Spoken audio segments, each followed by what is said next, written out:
Ndabaramukije mwese abandi ndabahaye mwiriwe banywanyi bacu mukurikirana amakuru n'ibiganiro mugezwaho nanjye Bunyoni umugenzi hano kwimbonesha kure yanje ndetse ari nayo yanyu imbonesha kure imwe rudende ibashikiriza byinshi cyane bikubiyemo ivyo amatwi yanyu atigeze yumva na amakuru atosoye amakuru yizewe amakuru tuba twatohoje mu buryo bwimbitse amakuru tuba twigereye ku rubuga rw'intambara maze tukavuga ngo reka tuyabashikirize namwe mashe kuyumviriza dore ko aba akuyemo ivyo amatwi yanyu atigeze yumva na makuru tubabwiriza ibiri kuvugwa mu komine atandukanye hano mu gihugu cacu c'u Burundi tukabwiriza ibiri kuvugwa ngo Gitega Bujumbura Cibitoke ndetse n'ahandi hirya hino hano mu gihugu cacu c'u Burundi no mu ntara zigiye zitandukanye kanababwiriza ibiri kuvugwa nyene mu gihugu c'abaturanyi ubwo ni muri Republika Iharanira Intwaro Rusange ya Kongo ku rubuga rw'intambara murabizi neza ko nyene ari intambara iri guhuza umutwe twaje ibigwanisho M23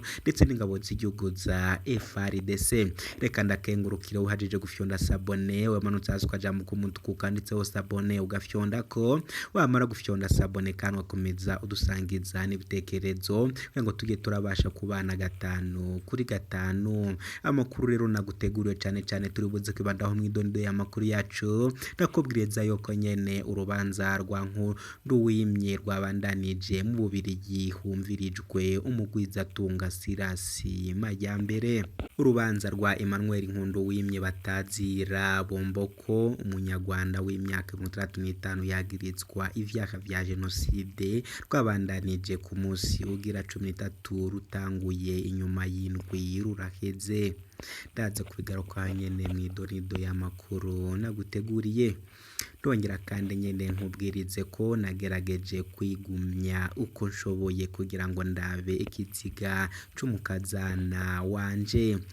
impunzi y'imgunga ikaba ariko yasiguriye igitero ca bombe co kuri uyu wa gatanu cahitanye abantu mu nkambi ya Mugunga mu buseruko bwa Republika Iharanira Demokarasi ya Kongo casize abantu mu bwoba no mu maganya navyo nyene ndaza kubwira ko mwidonido y'amakuru yanje arambuye dore ko igitigiri c'abarundi benshi cyane baguye mwico gitero ndabizi ko ashobora kuba ni mu gitondo sata cyangwa se ni mugoroba ariko nacatu mudafata iminota yoterenze 10 cyangwa 15 gusa wivire byinshi amatwi yawe atigeze yumva idonido y'amakuru ni mukanya gatoya cyane kuri mikronje uba uriko urumviriza ndi Bunyoni umugenzi wawe kazi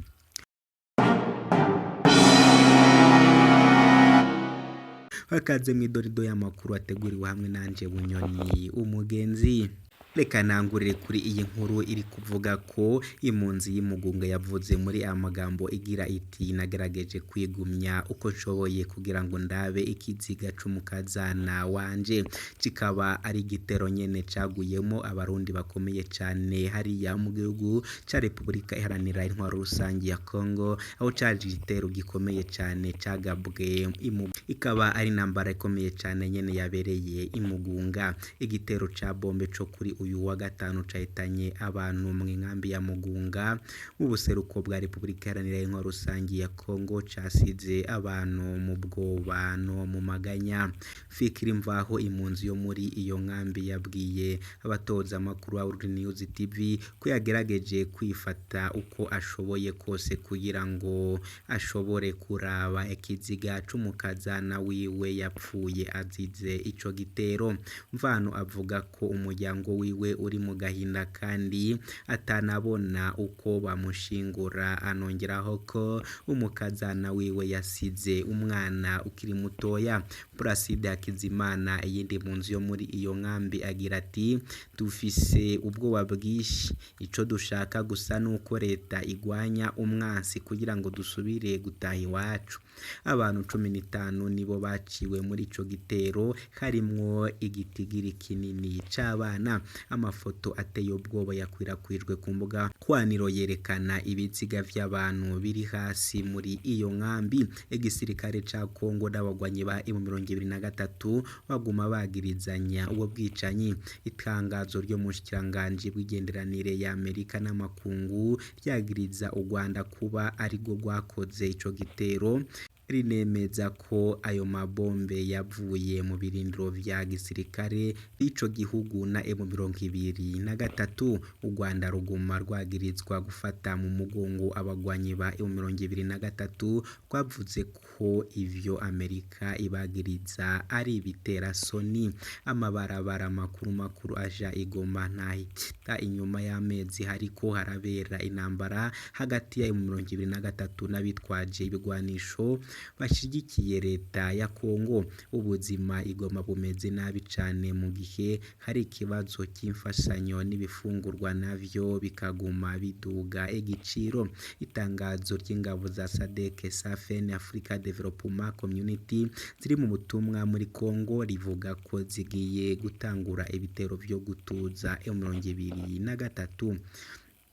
ryongeraho ko ivyo bitero bizoba bitubereye kugarukana umutekano no mu gukingira abasivile hamwe n'ivyabo mu kubarinda ibitero. Onesphore Sematunga, umusesenguzi ukorera mu kigo cashinze kugira ngo gutorera umuti amatati Chris Group, avuga ko atanyishu ya gisirikare ishoboka. Sematumba yongeyeho ko uko ako karere kagenda kaberamwo ibikorwa vya gisirikare ni nako abasivile benshi bazohagwa. Mu mpera z'umwaka uheze Kongo yaciye umuhigo mu gushikana igitigiri c'abateshejwe izabo bashika ku miliyoni 69 bari hagati mu gihugu kubera intambara nk'uko bivugwa na OIM, International Organization for Migration.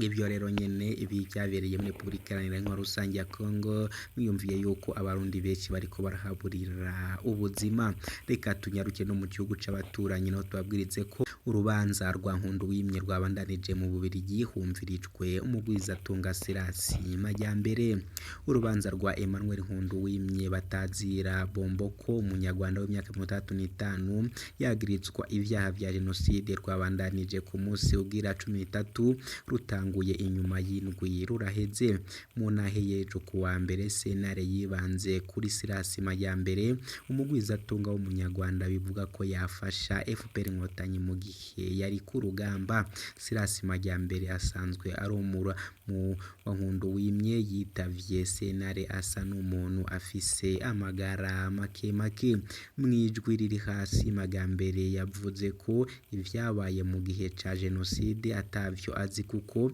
yahunze igihugu imbere y'1990 kuko yari mu batavuga rumwe n'ubutegetsi bwa Perezida Juvenal Habyarimana. Sentare yamubajije niba Nkunduwimye Emmanuel barakoranye akaba yabihakanye, nayo kuba Nkunduwimye Emmanuel yarahigwa kubera ubucuti bafitanye yishuye ati birashoboka kuko hari nabishwe mu muryango wanje bazira jewe, ariko sinovyemeza ko bari kumuhora jewe kuko ntiduherukanye kandi nta n'imigenderanire twasubiye kugirana kuva mpunze. Hakurikiyeho Esidaratse imyaka 33 yaravuye mu Rwanda yivuguruje ku mumvo yabwiye umurwi w'amatohoza nubwo wabwishi yavuze ko hari ivyo atibuka mu vyo yabajijwe. Yahereje umugore imyaka 70 yari mu Rwanda avuga ko ari umututsikazi kandi ko mu 1990 yarokotse na Nduwimana Emmanuel yamuhungishije mu hoteli yitwa Miri Corine. Sentare izobandanya yumviriza ivyabona gushika mu kwezi kwa gatandatu, aho abitezwe cane ari Paul Rusesabagina, umunyapolitiki utavuga rumwe na leta ya Kigali, hamwe na Werarisi Gasamagera arongoye umugambwe FPR Inkotanyi.